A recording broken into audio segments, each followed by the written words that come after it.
malas, brother. Ang paksang tatalakayin natin ngayon ay tungkol sa kahalagahan ng pag-iipon at pagkonsumo. Una sa lahat, alamin muna natin ang kahulugan ng pag-iipon at pagkonsumo. Pag-iipon ay bahagi ng kita na hindi ginagasta at sa halip na inilalagak sa bangko para sa pangangailangan sa hinaharap.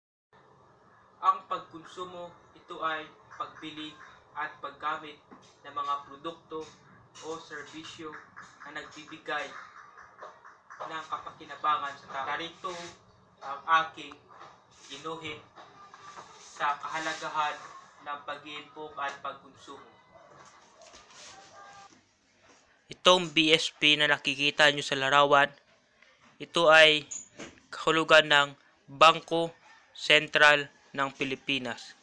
Ito ay halimbawa, itong bahagi naman, ito ay ang mga pagkonsumo na araw-araw nating ginagamit tulad ng tubig, pagkain, sabon, toothpaste, vitamina, gulay, bigas o ano pang produkto o pagkain na ating ginakain araw-araw sa ating pangangailangan. At narito naman ang isang halimbawa ng pagkonsumo, ang ating pangangailangan sa ating pandaramit tulad ng sapatos, damit, short, tsinelas o iba pang uri ng kagamitan na ating pangangailangan simula ng ating pagkabata hanggang kung sa pagtanda. Kung makikita niyo, may tatlong kamay na naghulog ng kanilang mga pera sa Bangko Sentral ng Pilipinas dahil nais nilang mag-ipon ng mga pera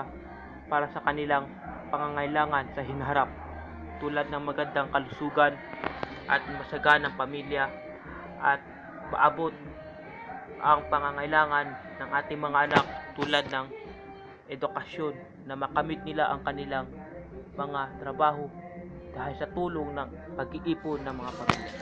Ito namang larawan na nakikita nyo, ito ay sumisimbolo sa kalusugan ng bawat isa. At ito naman ay ang masayang pamilya. At ito naman ang ating pinapangarap na makuha natin ang ating pangangailangan.